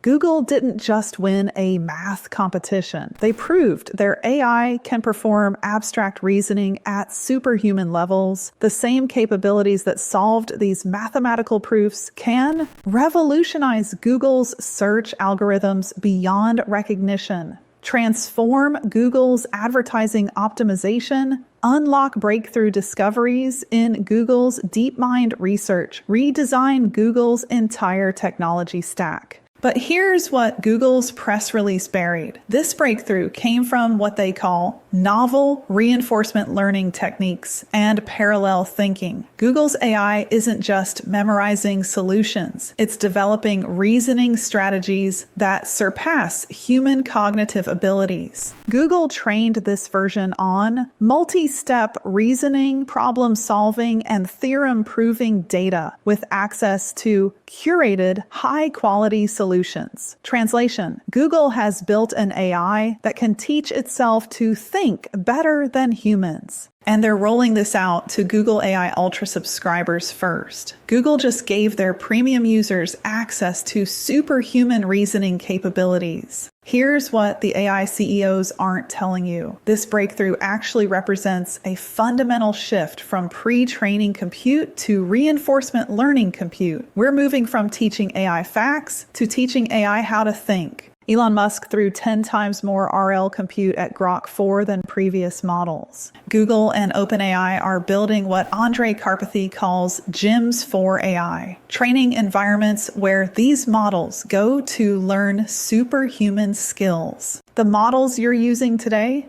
they're the worst they'll ever be. Every checkpoint from here forward will be dramatically more capable because AI is now learning to improve itself. Yeah, Brady Clark again. And Google Search Console now has 2 new comparison views within dashboard.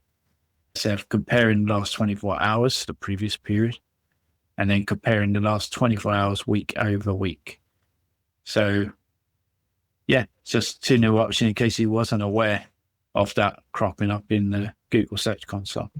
So Google AI mode gains upload files, Canvas Planner, and search while browsing. So Google AI mode added the ability to upload PDFs and images for your queries. Google also added a Canvas feature to help you plan things while you were asking AI mode questions. Finally, Google upgraded search while browsing to add in AI mode. So yeah, it's interesting developments there. More like a ChatGPT type vibe going on now. So Google says AI generated images will not cause ranking penalty. So Google's Gary Illies recently answered the question of whether AI generated images used together with legit content can impact rankings. He said, no, so AI generated images doesn't impact the SEO, not direct. So obviously when you put images on your site, you'll have to sacrifice some resources to those images. But otherwise, you are not going to, I don't think that you're going to see any negative impact from it. If anything, you might get some traffic out the image search or video search or whatever. But otherwise, it should be fine. I think that's the case, isn't it? Like, because it is created by AI, that's not the point. The point is it original? Is it unique? Is it actually good? Is it actually insightful? It's just good content, because humans can create rubbish content just as much as an AI. And, so if it's actually a good piece of content or actually improved the content, whatever it is, then they're not that bothered, it seems. Google Search can now call local businesses using AI. I think it's really interesting, actually. Google Search can now call local businesses using AI to gather pricing and availability information on your behalf. So yeah, businesses are selected based on traditional local search rankings, obviously highlighting how important it is to optimize your local listings. The feature is rolling out in the US with higher usage limits for AI Pro and Ultra subscribers.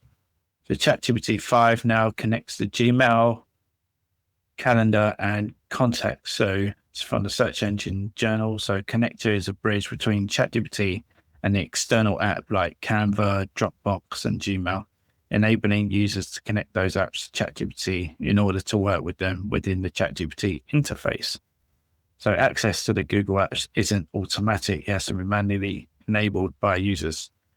This access was first made available to Pro users and now is rolled out to all Plus subscribers as well.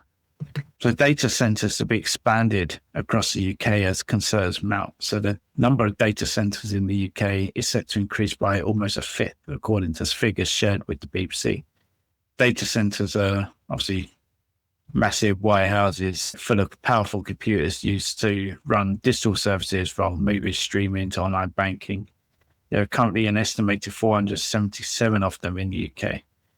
They've analysed planning documents and they say that number is set to jump by 100, it looks like. So obviously we've got so many people now relying on AI and obviously all the other stuff like movie streaming and all that. It means we have to keep building these data centers, which we've seen like America, they're going to be building loads. I think they struck a deal with the UAE to build them over there. So Goldman Sachs is piloting its first autonomous coder in major AI milestone for Wall Street. So they're saying the newest hire at Goldman Sachs isn't human. The bank is testing an autonomous software engineer from artificial intelligence startup Cognition.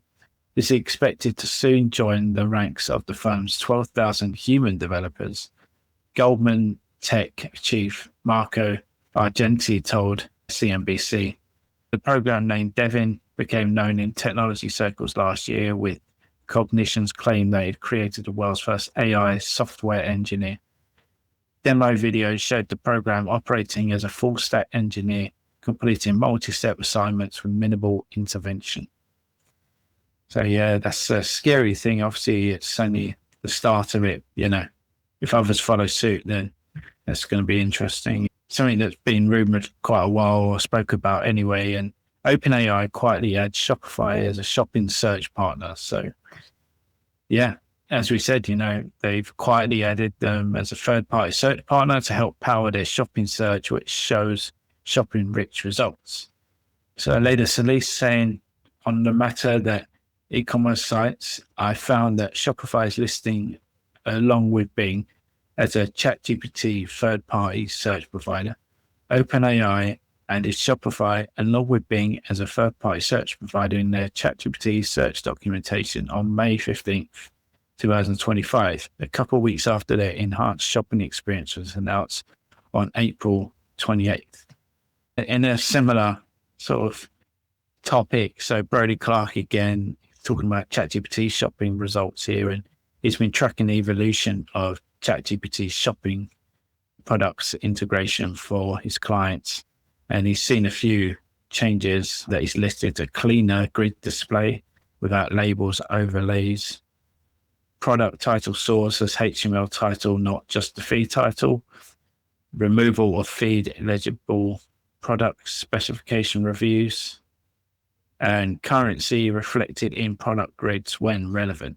So yeah, it'll be interesting to see what others have seen. But yeah, I haven't used it for shopping really. I've used it for recommendations. But yeah, it'd be really interesting to see what others have seen as well. But yeah, Brody's definitely the person to follow for this kind of information because he's on the ball, especially in the e-commerce space.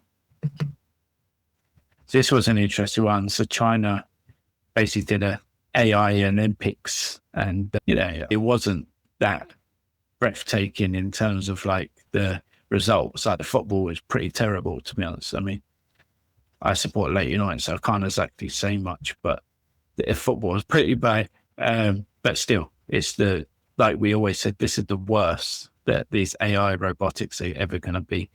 And their development in the last year alone has been outstanding, what they're capable of now compared to just 6 months ago or something. So the fact that they could do this is still fascinating and yeah, really interesting. So I'll show the video and yeah, let me know what you think.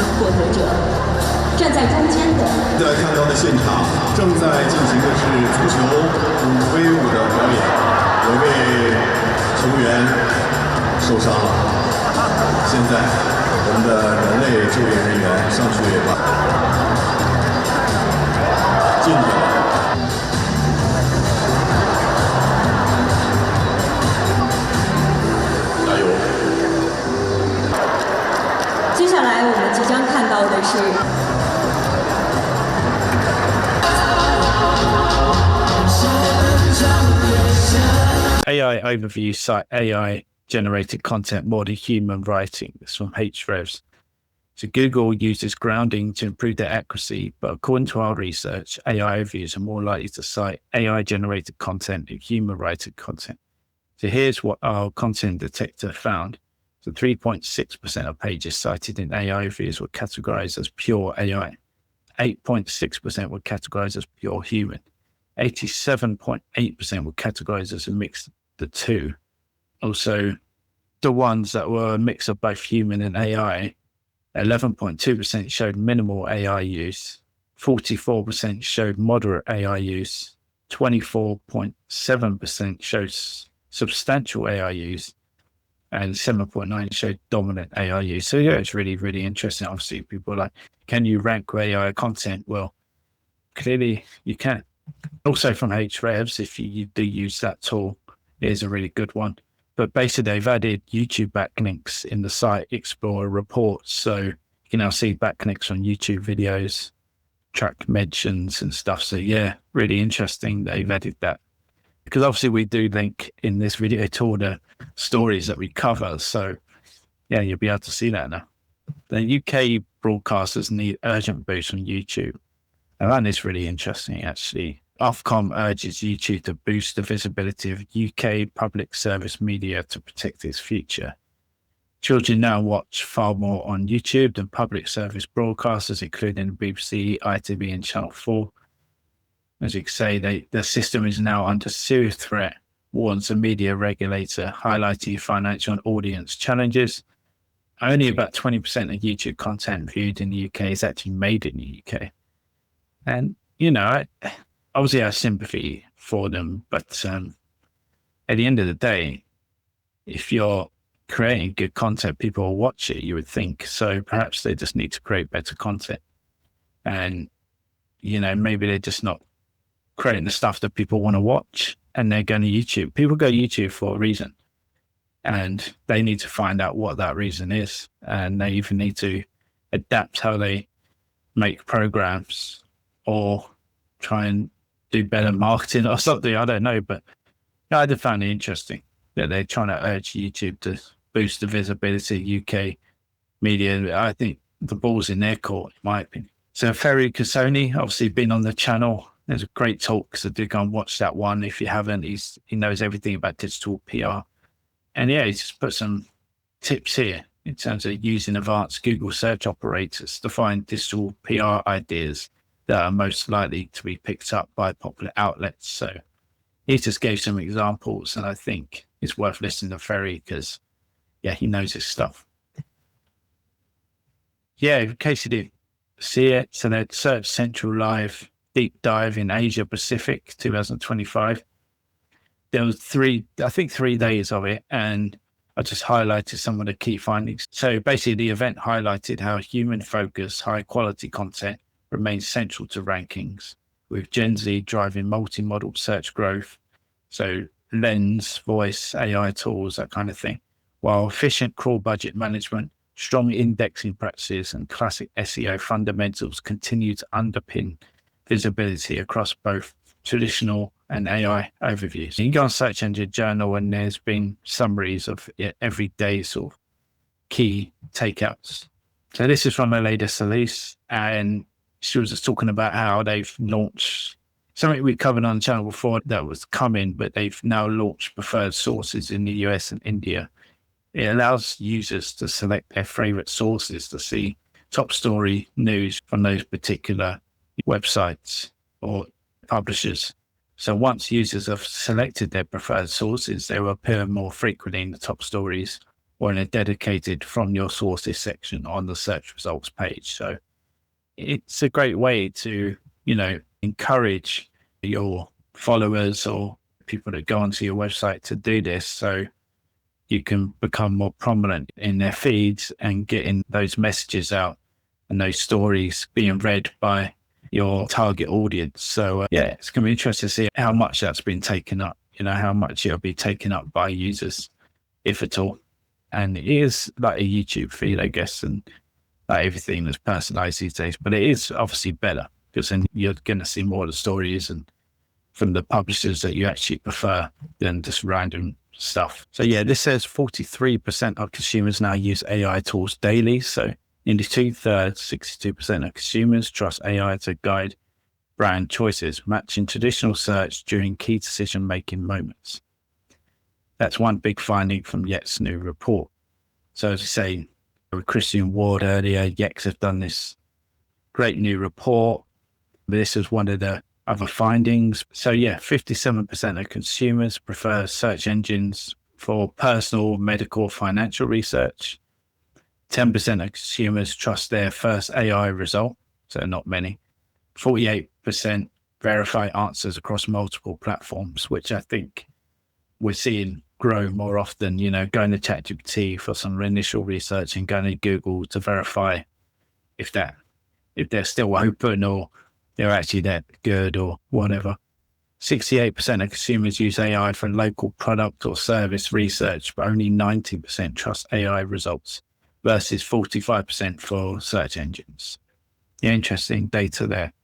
This one, really interesting video, kind of scary, kind of RoboCop sort of Terminator vibes, but this robot can actually intelligently replace its own battery when it's low.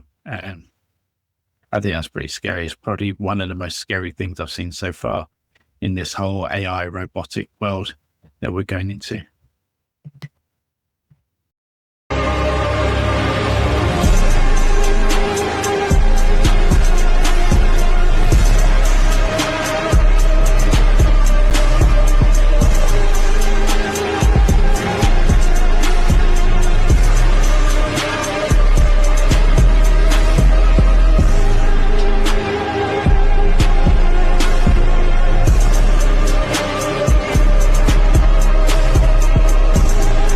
So Josh from Profound, hopefully we get him on soon.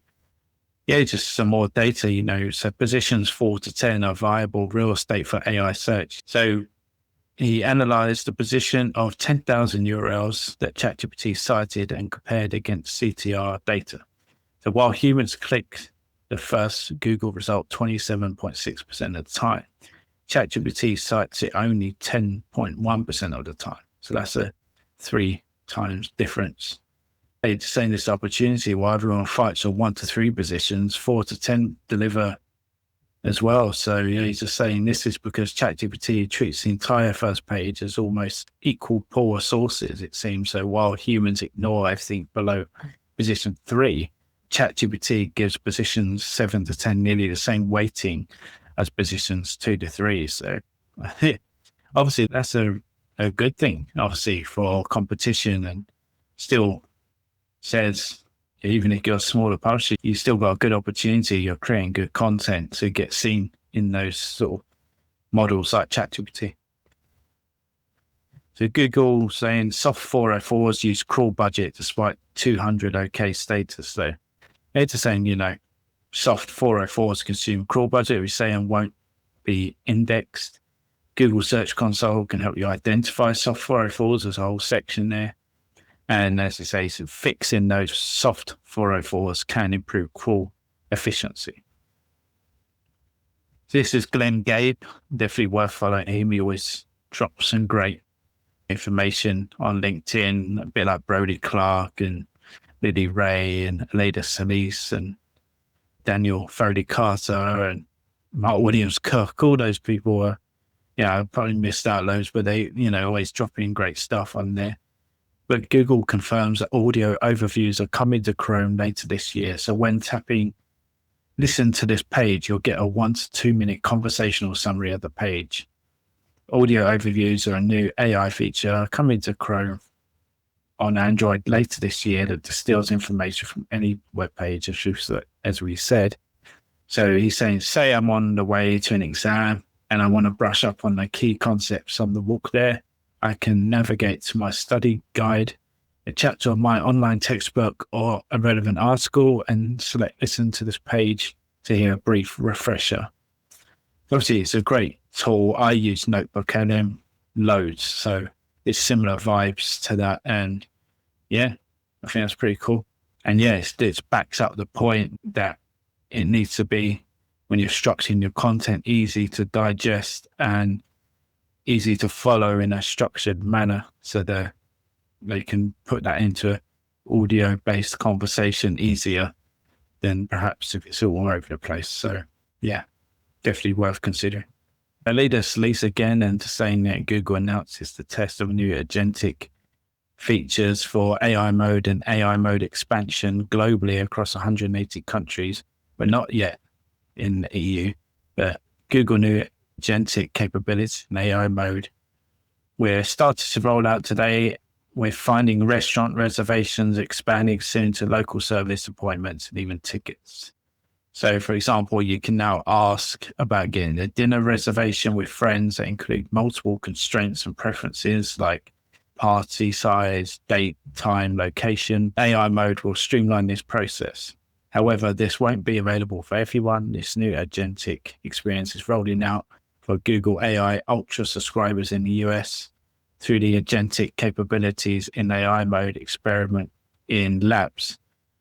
So yeah, Google AI Ultra subscriptions cost like about $125 a month. So, but yeah, I mean, that's the future, isn't it? This sort of agentic experience is going to be the future of search. So it's interesting, I don't think people even expect it to be this soon. This kind of thing's coming into play, but we've already got AI agents in ChatGPT and things like that. So it's happening. There's an example of it thinking and doing its thing. So this was from James Brockbank's newsletter. Definitely worth following. James also been on the channel a few times, but yeah, he did a study of 300 top ranking UK e-commerce category pages and found that the average word count was 310, with most pages containing under 400 words and many performing best with just 100 to 200 words. The key finding is that relevance and usefulness of content matter far more than length. Short brand-specific intros and FAQs outperform long filler-style buying guide content. So I don't think that's that much of a surprise, but I'm sure many are doing it in that format. Some great research there from James, and especially you work in the e-commerce space, that's definitely one to look at. Yeah, this is from OpenAI, and they've basically just launched a new low-cost plan called ChatGPT Go. So they're rolling out this new plan, which is competitively priced version. Initially only going to be available to users in India. It features 10 times higher message limits, 10 times more image generations and file uploads than the free tier. So the cost of the new plan will be about 399 rupees a month.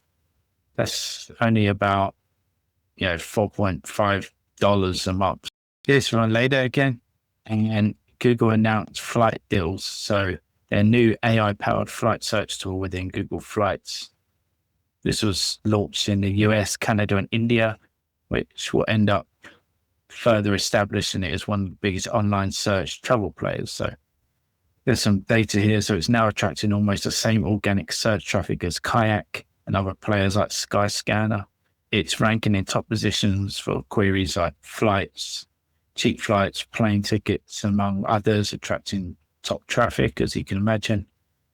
It attracted like 965,000 organic search clicks with its main flight page without filters in July in the US, ranking for over 5,000 queries in average 5.8 position.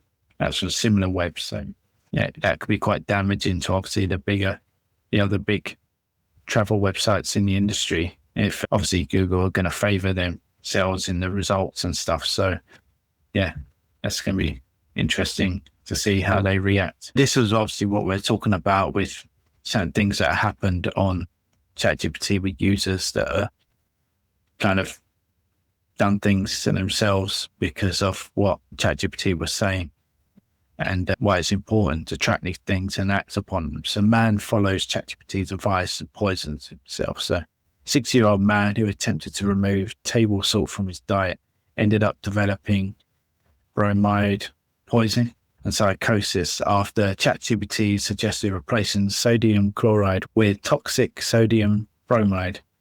Oh, I said that wrong, but a substitution far more suited to cleaning or industrial uses than food. But yeah, again, it's just, obviously they were tracking this sort of conversation. Whether they would have got there in time, I don't know, but obviously they would have had a better chance of stopping something like this happening. I don't know what happened to the man, but either way, it's not good. And there has been other cases where sadly worse things have happened, potentially worse things have happened to the people. So, it's definitely good that OpenAI are acting on this kind of thing. And on that, top AI experts concerned that OpenAI has betrayed humankind. So in a scathing open letter, luminaries in the AI industry and beyond are calling on OpenAI to prove that it hasn't betrayed humanity in favor of profits.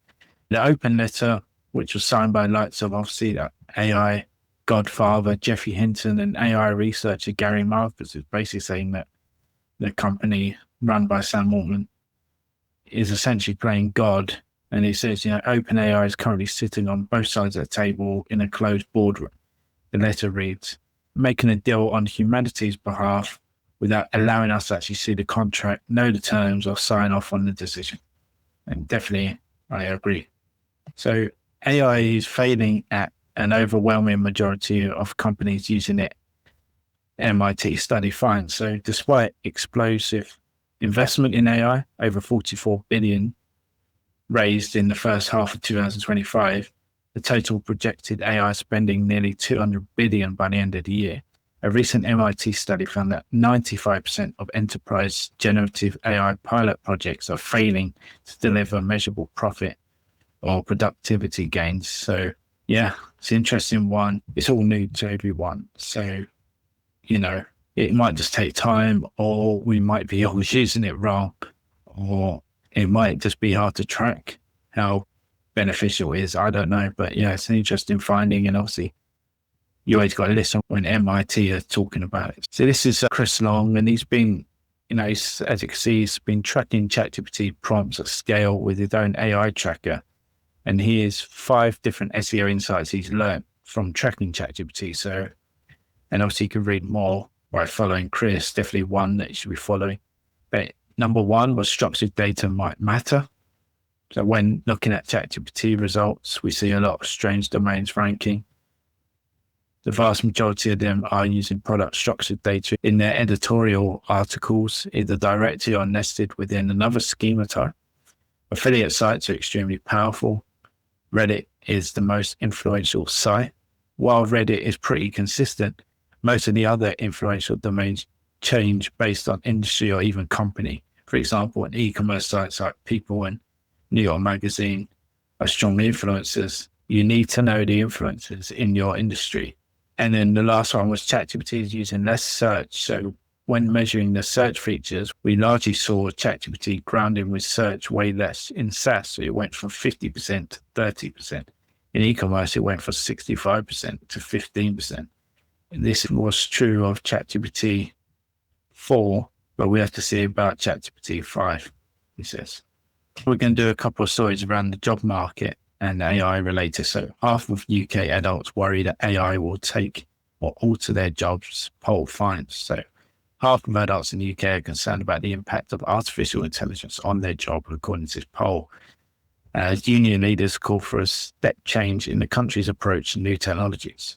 So job losses or changes to terms and conditions were the biggest worries for the 51% of 2,600 adults surveyed for the Trade Unions Congress, who said they were concerned about technology. AI is a particular concern for workers aged between 25 and 34, with nearly 2/3 of the surveyed reporting such worries. And on the same theme, graduates change career plans as AI upends job markets. So 1 in 10 graduates have already changed their career plans over fears that artificial intelligence will upend their job prospects. And yeah, another one, AI is already replacing thousands of jobs per month, reports find, listed the Independent. So yeah, just saying the technology industry is seeing fierce cuts, with private companies announcing more than 89,000 job cuts, an increase of 36% compared to a year ago. Challenger, Gray and Christmas found that more than 27,000 job cuts have been directly linked to artificial intelligence since 2023. The impact of artificial intelligence is most severe among younger job seekers, with entry-level corporate roles usually available to recent college graduates, declining by 15% over the past year.